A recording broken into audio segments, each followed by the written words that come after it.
Friends, आज हम आप लोगों को एक ऐसे शख्स के बारे में बताने जा रहे हैं जिसकी अवस्था मात्र 10 साल की थी, तभी इसके मम्मी और पापा एक दूसरे से अलग हो जाते हैं।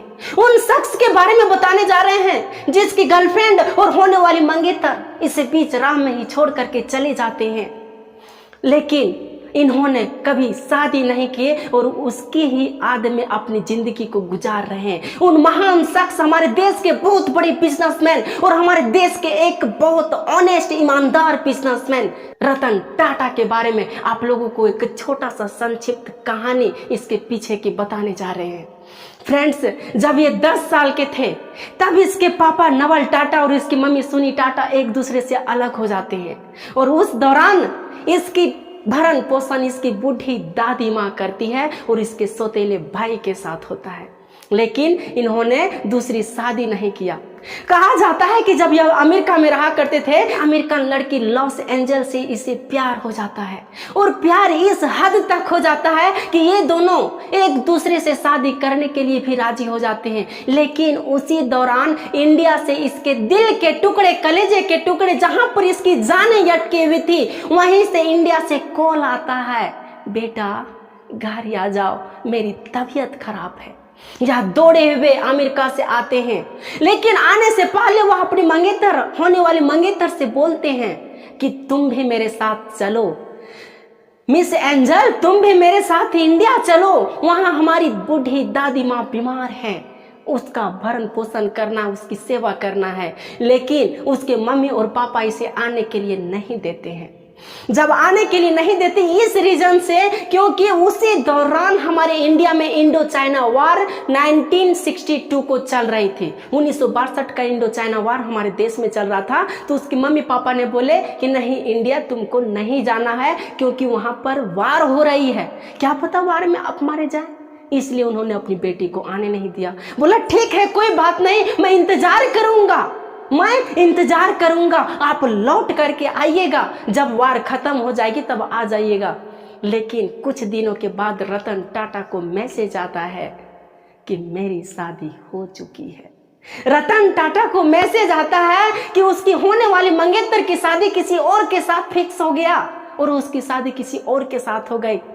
तब इन्होंने सोचा कि क्या मैं शादी कर लूं या नहीं कर लूं, लेकिन इसके मन में एक ही चीज था कि मैंने उस लड़की को वचन दिया था कि मैं किसी और से कभी शादी नहीं करूंगा, इसलिए मैं शादी कभी नहीं करूंगा। बहुत बड़े बड़े लोग, बहुत बड़े बड़े रिश्ता इनके पास आए कि आप शादी कर लीजिए, बहुत बड़े बिजनेसमैन हैं, बहुत बड़े, आपको एक से एक लड़कियां मिलेगी, आप शादी कर लीजिए। लेकिन इन्होंने बोला नहीं, मैं जो बोलता हूँ वो करता हूँ, मैं शादी कभी नहीं करूँगा, मैं उन्हीं के आदों में अपनी ज़िंदगी को गुजार लूँगा। और इन्होंने दोबारा शादी नहीं किए। वही हमारे महान बिजनेसमैन रतन टाटा।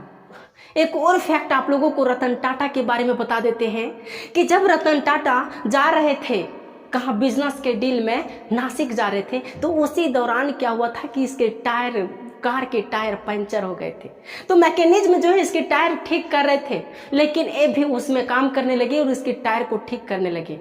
एम्प्लॉयज लोग उतरे, देखे कि रतन टाटा कहाँ है, रतन टाटा कहाँ है, रतन टाटा कहाँ है, लेकिन कहीं न रतन टाटा नजर नहीं आया क्योंकि रतन टाटा तो वहाँ पंचर साट रहे थे, पंचर बना रहे थे। तब उससे पूछा गया कि आप इतने बड़े बिजनेसमैन हैं, आप क्यों छोटा काम कर रहे हैं?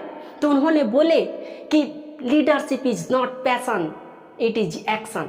यहाँ जो है लीडरशिप कोई पैशन नहीं होती है, इट इज एक्शन है। काम करो, काम से ही हम लोगों को बड़ा चीज मिलता है, बहुत बड़ी चीजें हासिल होती है। ये जरूरी नहीं कि बड़े आदमी छोटा काम नहीं कर सकता, एक छोटा से छोटा काम करके ही लोग ऊपर तक जाते हैं और ऊंचाइयों तक पहुंचते हैं। और उन्होंने वैसा काम किया और उन्होंने ये भी बोले कि यदि इन्होंने 15 मिनट में, मान लीजिए पंचर साटता है, पंचर बनाता है, तो इसे 15 मिनट लगता है, लेकिन यदि हम इसे हेल्प कर देंगे तो 7.5 मिनट में ये पंचर बन जाएगा और ये कंप्लीट हो जाएगा। तब जा करके मैं 7.5 मिनट ज़्यादा टाइम अपने मीटिंग में दे पाऊंगा।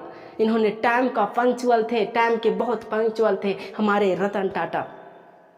रतन टाटा के बारे में कहा जाता है कि अपनी सैलरी का 66% इन्होंने दान कर देते हैं न्यूट्रिशन में, एजुकेशन में और पुवर्टी में, गरीबी में, और यहाँ तक कि जो भी आपदाएं होती उस आपदाएं में 66% दान कर देते हैं। यदि ये दान ही नहीं होते ना तो आज इनका भी नाम बड़े बड़े अमीरों की लिस्ट में होता।